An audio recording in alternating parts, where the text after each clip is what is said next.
Market की और उस पर बातचीत करने के लिए हमारे साथ देवेंद्र वोरा साहब हैं, लेकिन उनके पास जाएंगे उससे पहले हम कृषि मंत्री की वो बाइट सुनवा देते हैं आपको, जिसमें उन्होंने कहा है कि दलहन की पूरी 100% सरकार खरीदारी करेगी और अरहर, उड़द, मसूर की खरीद को 100% खरीद की सरकार ने मंजूरी दे दी है 2024-25 के लिए, और अगले 4 सालों के लिए भी राज्यों के उत्पादन का पूरा खरीदारी सरकार की तरफ से सरकारी एजेंसियां करेंगी।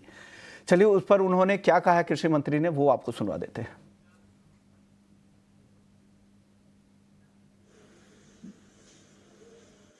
किसानों के हितों को सर्वोच्च प्राथमिकता देते हैं और इसलिए केंद्र सरकार ने फैसला किया है कि तुअर, मसूर, उड़द किसान जितना भी इसका उत्पादन करेगा उसको मिनिमम सपोर्ट प्राइस पर खरीदा जाएगा। बस किसान को रजिस्ट्रेशन करवाना होगा। मेरी किसान भाइयों से भी अपील है और सभी राज्य सरकारों से मैं अपील करता हूं कि तुअर, मसूर और उड़द के ठीक दाम किसानों को मिल सके, इसके लिए वो प्रभावी और पारदर्शी इन फसलों की खरीद की व्यवस्था करें और इनकी खरीदी के लिए केंद्र सरकार ने, कृषि विभाग ने राज्य सरकारों को अनुमति दी है। तुअर की खरीदी का काम चल रहा है। आंध्र प्रदेश, गुजरात, कर्नाटक, महाराष्ट्र, तेलंगाना में नेफेड और एनसीसीएफ के माध्यम से एमएसपी पर खरीद जारी है। चना, सरसों और मसूर, इनकी भी खरीद पीएम आशा योजना के अंतर्गत की जाएगी। हमने अलग अलग राज्यों के लिए, राजस्थान, मध्य प्रदेश, गुजरात, इनको सरसों की खरीद के लिए स्वीकृति दी है, मंजूरी दी है। ओके, यानी चना, अरहर और सरसों की तो खरीदारी हो ही रही है और आगे भी पूरी तरह से 100% दलहन की खरीदारी की सरकार की तैयारी है, ये कृषि मंत्री बता रहे थे। लेकिन चलिए, हमारे साथ देवेंद्र वोरा है, एपीएमसी वार्षिक के कारोबारी है। सर, चने पे जो इंपोर्ट ड्यूटी वापस से 10% लगा दी गई है 1 अप्रैल से। पहले हालांकि इस पे 10% ड्यूटी हुआ करती थी, लेकिन मई 2024 में ड्यूटी फ्री कर दिया गया था। इससे कितना सपोर्ट मिलेगा? क्या दाम कुछ आगे बढ़ेंगे? किसानों को बेहतर भाव मिलेगा?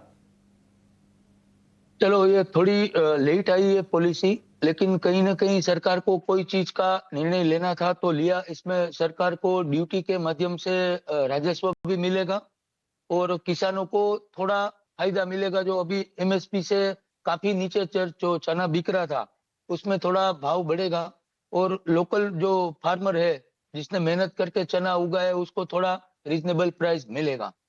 लेकिन एक बात ये तय है, जैसे अभी कृषि मंत्री का आपने जो सुनाया उसके हिसाब से कोई भी जो जीन्स है, हमारे जो एग्री प्रोडक्ट है, उसकी पॉलिसी 2-3-4 साल की बने तो इंडस्ट्रीज और ट्रेड और इंपोर्ट एक्सपोर्ट के हिसाब से वो बढ़िया होगा, ऐसा मैं समझता हूं।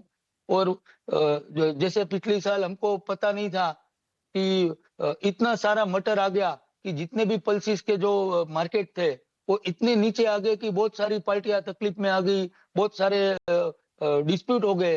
तो वो ऐसा नहीं होना चाहिए। तो ये जो लॉन्ग टर्म पॉलिसी है वो सरकार थोड़ी जल्दी अगर डिक्लेयर करती है तो ट्रेड के हिसाब से, इंडस्ट्रीज के हिसाब से और कंज्यूमर के हिसाब से भी काफी ठीक होगा, ऐसा मैं समझता हूँ सर।